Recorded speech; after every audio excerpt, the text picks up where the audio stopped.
Paano kaya ako makakaganti kay Celine? Uy, boy! Gusto mo ba ka makaganti sa kapatid mo? Tama-tama. Meron ako ditong magic powder. Pag binuga mo sa kanya to, lahat ng utos mo, susundin niya. Ha? Talaga ko, kuya? O sige, magkano ba yan? 100 lang to. Oh. Oh. Yari ka ngayon, Celine. Good luck.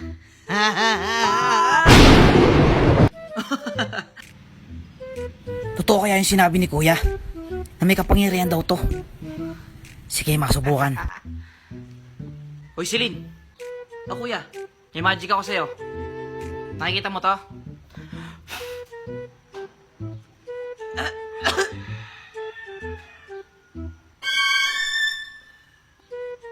Sige, kuha mo ako ng tubig. Eto na yung tubig mo. Epektibo! Hoy, Celine. Pengen ko 200. Oh, sa'yo na lang.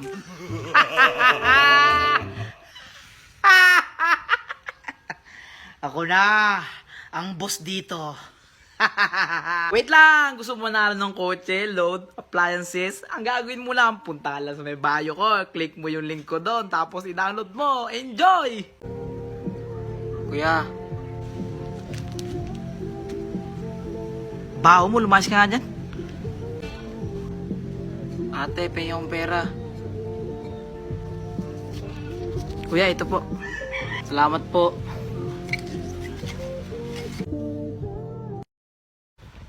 Dok? Dok? Yes, ma'am? Magpapagamot sana ako. Yung anak ko po, Dok. Nabulag po siya. Wait lang. Parang nakikilala ko siya.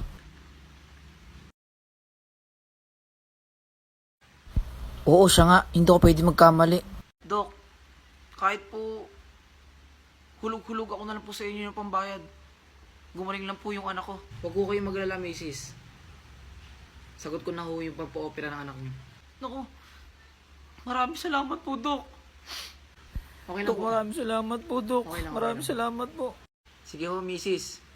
Pwede nyo na hong tanggalin yung nasa mata ng anak niyo.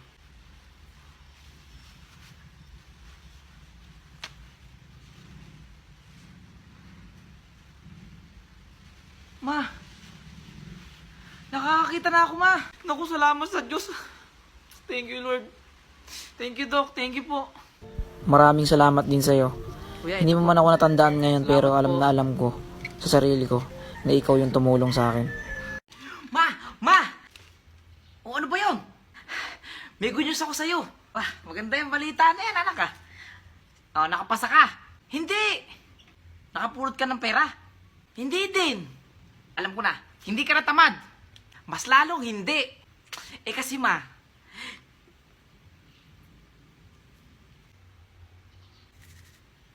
masanay na ako mag-toothbrush. Ha?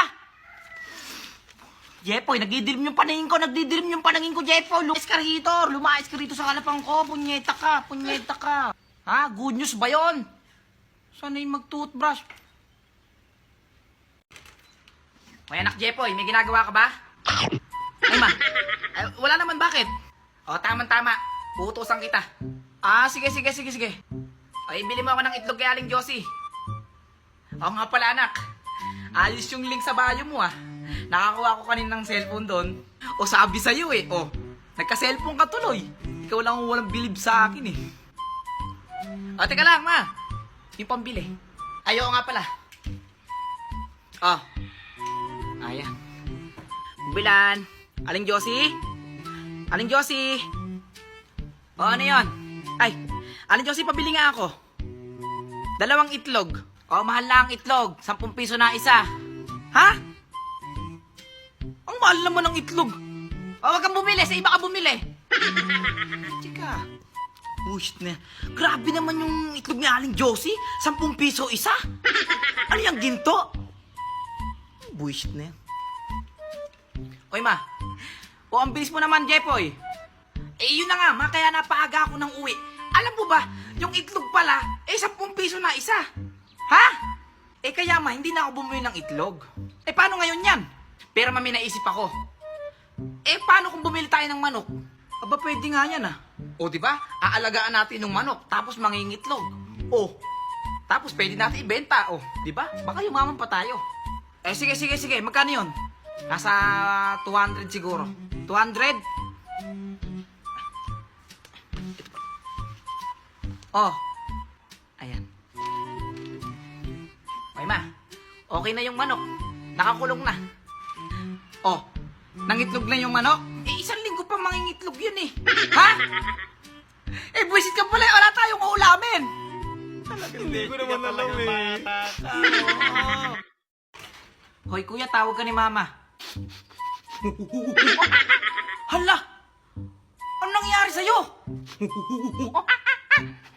Bakit, Silin? Hala, kuya, baka may sakit ka na ng monkeypox, yung bagong sakit ngayon. Tingnan mo, oh. Sasabihin ko kay mama. Ma! O bakit na naman, anak? Tingnan mo si kuya, parang sinasaniban ng unggo. Paano kuya mo? Di ba ganun yung sakit ngayon? Yung parang monkeypox? Oo, ganun nga yun. Tsaka ma, bago na naman yung cellphone mo ah. Ah, eto ba? Gusto mo nito? Bagong cellphone? Punta ka sa bayo ko. Pidutin mo yung link ko doon. Yun lang. Ah. O, nasan ba yung kuya mo? Ah, nandun sa labas. O, tara. Hoy, Jepoy, may monkeypox ka daw.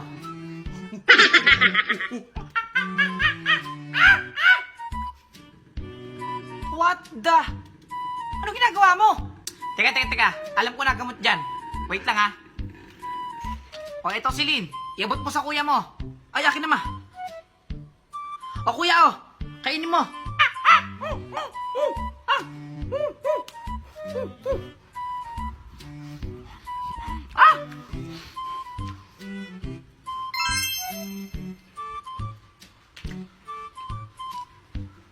Okay na ako. Magaling na ako. O, di ba? Sabi sa'yo eh. Wow! Akalain mo yun? Saging lang pala gamot sa monkeypox. Good morning, sunshine! Init ang kape. Teka. Parang umiiyak na, baby. Halika dito, baby. Yeah. Kawawa ka naman. Nasaan ang mga magulang mo? Hoy, Silin. Oh! Uy, ma. Saan galing yung bata na yan? Nag-asawa ka na? Ha? Wala nga akong boyfriend. Nako, sinasabi ko sa'yo, ayoko ng baby sa bahay. Grabe ka naman, ma. Wag naman, nakakaawa ng baby. Oh, ang cute-cute. Ah, baby. Bulaga. Ay na, tumatawa siya. O, tingnan mo, dinidilaan pa ako. Oy, grabe ka naman, ma. Hindi naman, ah. Oh, hindi naman, eh. Ano kaya ang ipapangalan ko sa'yo, baby? Brownie na lang. Kaso parang kang aso. Ikaw na lang si Roberto. Kaso parang matapang. Ikaw na lang si Baby Boy. Oh, Humingiti ka? Baby boy. Naku, palayasin mo yung bata na yan. Sinasabi ko sa Lynn, ha? Baka malasin tayo dyan. Ma, grabe ka naman kay baby boy. Kung papaalisin mo siya, aalis na rin kaming dalawa. Grabe naman, anak. Wag naman. O sige, kung magpapalit ng diaper, ikaw magpalit, ha? Alam mo, baby, paglaki mo, punta ka sa bayo ko, pindutin mo yung link ko doon, magkaka-cellphone ka. Nangingiti ang baby na yan. Ay, suki. Ano hanap nila? Masabi mo? Ay, Ngayon pa lang ako bibili dito, tatawagin mo ang suki. ay, sorry po. Maayos ka! Sorry. Magkano dito sibuyas? 40 pesos po. 40 pesos! Huwag naman po kayong humiyaw. Baka naman yumamang ka niyan! Ay, grabe naman po kayo. Grabe ka naman! Sa may malapit na barangay dito. Ay, hindi ko po alam eh. Ipapasarado ko yung tindahan Ay, mo. huwag naman po. Grabe naman po kayo. Dito sa bawang magkano? 50 po! 50 pesos! Magmana po kasi bilihin ngayon! Ante! Na po kayong umiyaw! Aba naman! Alam mo ba, 100 piso ng pera ko. Pagkakasyahin ko yon sa ulam namin ngayon. Dito sa kalamansi, magkano? 10 piso! 10 piso! Opo, mahal na po talaga bilihin! 100 na yun ah! Ano gagawin kong luto dyan? Nilaga! Pwede rin po! Magsara na kayo ha, walang bibili sa inyo! Grabe naman kayo, wag naman!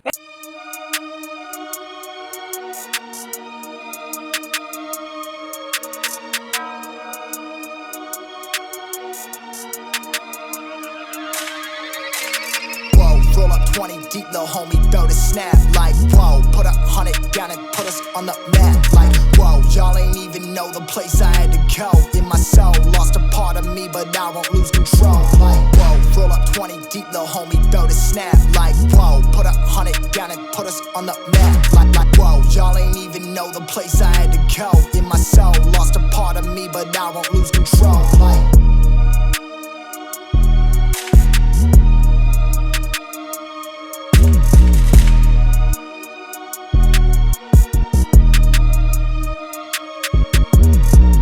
roll up 20 deep, little homie, throw the snap like whoa. Put 100 down and put us on the map like whoa. Roll up 20 deep, little homie, throw the snap like whoa. Put 100 down and put us on the map like whoa.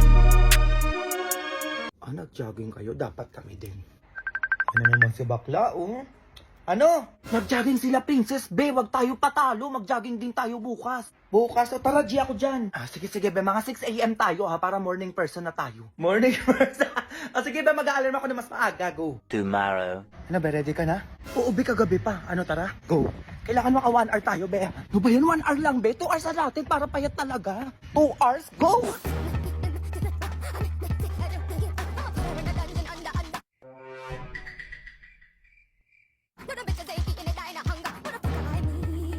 Ay, be, ang tsaka ni Andrea sa my day niya, oh. True, nakita ko din yung kagabi. Kala mo naman talaga magtatagal sila ng jowan. Ay, nakapicture mo na nga lang ako, be, para may pang-post ako. O, dalian mo. Tandaan mo, ha. Hashtag jogging yan, be. First day. Okay na yan, ako naman. A few moments later. Be, teka lang. Parang pumayat agad ako. Hala, oo nga. Ako kaya.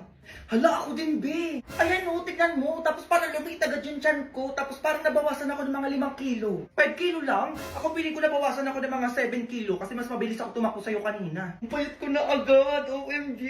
Same, be. Ayan, oh, tinitignan ko ka sa salamin, oh. Ang sexy na natin. Ano, Jollibee tayo, be? Deserve natin kumain. Jollibee, tara. Go. Laki na ito, ah. Ma. Ano? May sasabihin lang ako, ma. Ano yan? Sabihin mo na agad. Hindi pinapaligoy-ligoy mo pa. Nakapag-desisyon na pala akong manirahan mag-isa, ma. Papayag ka ba, ma? Malaki naman na ako, eh. Hoy! Hindi ka nga marunong maglaba, maglinis ang bahay. Tapos bubukod ka pa? Kakayanin ko din yan, ma. Ay, akala mo kung makaganyan-ganyan siya, oh. Tapos sa akin ka lang dinihingi ng mga paggastos-gastos mo.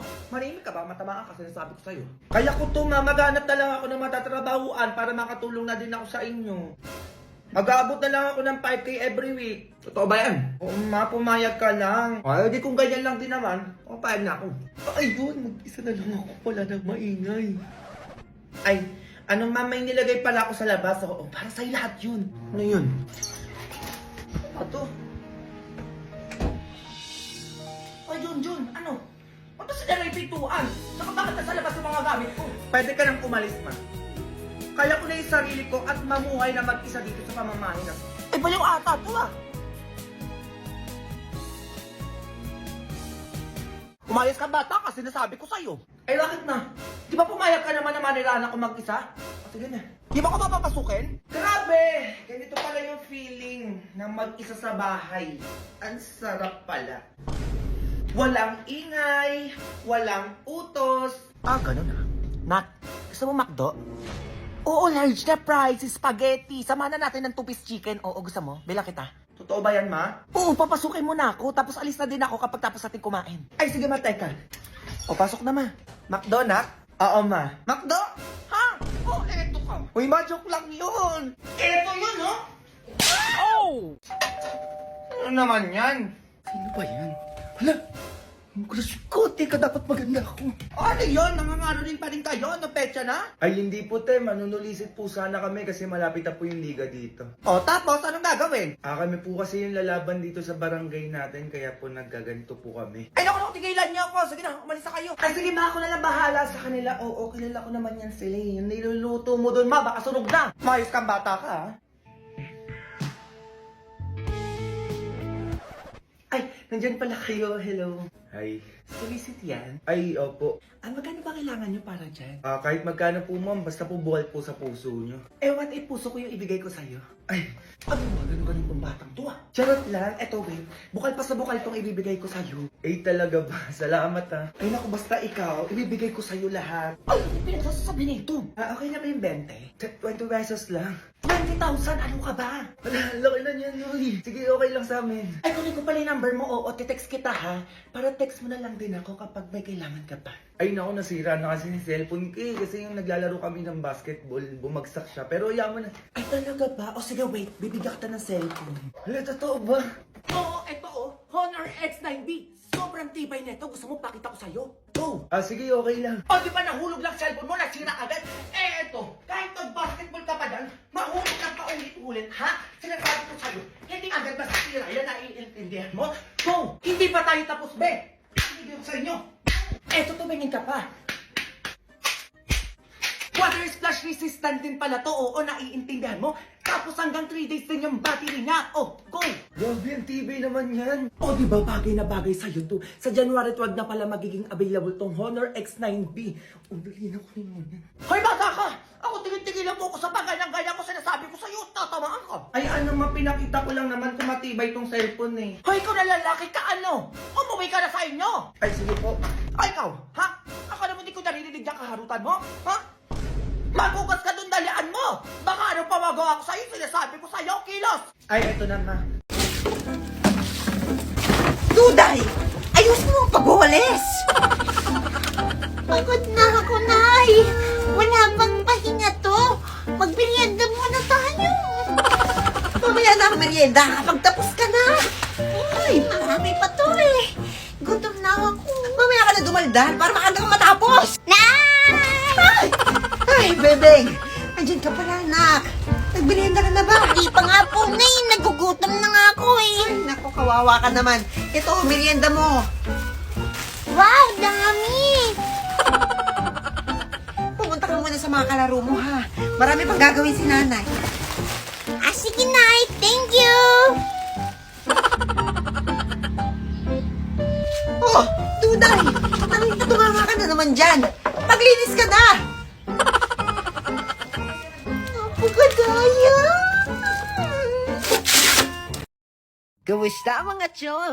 Tara, samahan niyo muna ako sa buhay kong puno ng stress pero happy pa rin. Sabi, New Year, New Me, di ba? Kaya sinasabuhay ko na ang pag-inom ng tubig sa umaga. Pwede na rin ang pagsabay sa maagang gising ng mga chismosa. Ay, si OA. Abala ang lola sa pagpili ng mga gulay na tinda ni Mano. Alam niyo naman, dito sa bahay, wala yatang araw na hindi kami kumain ng gulay. Tuwang-tuwa na naman ng lola. Nakakangiti pa rin kahit missing na ang kanyang mga ngipin. Sino ba naman kasing hindi sasaya kung makatikim ka ng favorite mo? Kakain na rin ako habang nagkakape at nanonood ng K-drama. Nakasanayan ko na kasing pagsabayin ng mga to. At nakasanayan ko na rin kape na lang ang nagpapakilig sa akin. Hoy, si OA. Na-stress nga rin pala ako dito sa baby ko. Paano ba naman? Tumabi siya sa aking matulog kagabi. Tapos dumudugo pala yung kifi niya. Ayan ang nangyari sa bedsheet. Puro bakas ng dugo. Kaya kinausap ko siya. At sinabi ko sa kanya ang mga katagang, isopagus, habang tayo'y kumakain sa habagay. Hoy, si OA. Kaya nagkaintindihan kami. At nahiga muna ako sa piling nilang dalawa. Nga pala, may pupuntahan kami ng kuya. Kaya tumawag na ako sa kanya para itanong kung anong oras kami aalis. Nakapag-usap na nga kami kaya maghahanda na ako. Kinumusta ko muna ang lola sa kusina. At ibinalita niyang lagat na ampalaya ang ulam namin mamayang tanghali. Wow na wow, diba? Nga pala, makikiligo ako dito kina nanay. Nagpainit ako ng tubig na ihahalo ko sa paligo ko. Kinuha ko na rin tong tuwalya. At nilagay ko na yung mainit na tubig kasi kumukulo na. Nakaka-relax maligo nang hindi malamig. Katapos ko nga naligo, eto nakabihis na ako. Bibili kasi kami ng mga materials na gagamitin para sa decoration ng simbahan. Eto, sinundo na nga ako ni kuya. Aalis na kami sakay ng single na motor ni ina. Babay muna dito sa bahay ni lola. Pero bago kami muli sa aming pupuntahan, dumaan muna kami dito sa simbahan. Kailangan kasi namin ipalit yung single na motor dito sa sidecar para masakay namin yung mga bibilhin namin. Bagong pintura tong simbahan. Naghahanda na rin ang lahat para sa nalalapit nitong pasasalamat. Andito rin ang ina, busy-busy sa pag-aayos. Sinabi nga namin na ipapalit namin yung motor. Ayun, sige raw. Kaya umalis na rin kami agad para maagang makapunta sa bilihan at maaga na rin makauwi. Eto na't nakasakay na kami sa sidecar ni ina na tunog pog-pog. Ang ganda talaga dito sa amin. Tanaw na tanaw ang mga punot bukirin. Andito na kami sa kanto at nakipark na rin kami. Pero walang paalam. Uy, si OA. Naglakad na kami at sumakay na sa jeep. 2024 na pero nahiya pa rin ako mag-take ng video kapag nandito na ako. Matapos ng medyo mahaba-habang biyahe, bumaba na rin kami dito sa metro. Muntik na nga akong matumba dito kasi nahihilo ako. Nakatulog pa nga ako sa biyahe. Pero ayun, lakad ulit. At sumakay na kami ng tricycle para magpahatid sa aming pupuntahan. Oo nga pala, nasa Tarlac City kami ngayon. Dito lang kasi kami makakabili ng mga murang materials na gagamitin namin para sa decoration ng simbahan. Eto't bumaba na nga kami. Nandito kami ngayon sa right click para ipagawa yung logo para sa simbahan. Habang naghihintay ako dito, may tinuro si kuya. Sabi niya kaporma daw nito mga One Piece figures. Grabe, ang ganda nga. Katapos namin dun, nag-decide naman kami na kumain muna bago bumili ng mga material. Kasi hindi na kami makakakain pag dala na yung mga yun. Pumunta muna kami dito sa 7-Eleven. At first time ko makakakain ng footlong nila dito. Hindi ko kasi afford to nung nasa high school pa lang ako. Si kuya na rin ang pinakuha ko kasi di naman ako marunong yan. At sabi ko nga, kuhanan niya rin ako ng donut. Kasi kahit kakakain ko lang, gutom na gutom pa rin ako. Tapos kumuha na rin kami dito ng panula. Matapos naming bayaran ng mga to, kumain na rin kami dito sa labas. Pero di na ako nagtik ng maraming video kasi nakakahiya. Tapos namin kumain, pumunta na rin kami dito sa bilihan. Bumili kami ng styro. Kasi dyan magkakaligrapi ang kuya. Bumili na rin kami dito ng mga pang-paint. Para iwas gumastos ng malaki. Kami na ang bibili at gagawa ng mga letter-letter para sa magiging backdrop ng simbahan. At taon-taon din namin tong ginagawa. Matapos namin bumili, aalis na rin kami agad. Medyo hassle na nga nito ang biyahe. Kasi dala na namin yung maraming styro. Sumakay ulit kami ng tricycle. At medyo traffic to. Sumakay na rin kami ng jeep. Pero sa sibat na kami sumakay. Para agad makaalis. Parang nirentahan nga namin tong jeep kasi kami lang dalawa ni kuya. Nagbayad na rin ako para hindi na tayo makikisuyo mamaya. Swerte les, hassle kami dito. Habang nagbabiyahe, may nakita kami nagbubuko. Gusto ko nga sana magbababa kaso hindi na pwede. Nandito na ulit kami sa kanto. Kababay, parang kinuha naman ako ng liwanag. Ako na nga pala ang magdadrive pa uwi. Ayaw ko kasing maghawak ng styro dun sa loob ng motor. Baka sabay kaming tangayin ng hangin. Uy, si OA. Kaya si kuya na lang sa loob. At umalis na nga kami pa uwi sa bahay. Oo nga pala, malalaman mong malapit ka na sa aming barangay kapag nasa delikado na ang iyong buhay. Uy, si OA. Sira kasi ang daanan dito malapit sa tulay. Gagraduate pa yata kami ng college nang hindi pa nagagawa to. Ito na nga't ligtas kaming nakauwi. Abangan nyo kung paano namin gagawin yung calligraphy. O siya, dyan na muna kayo. Tuloy ang buhay. Bye-bye!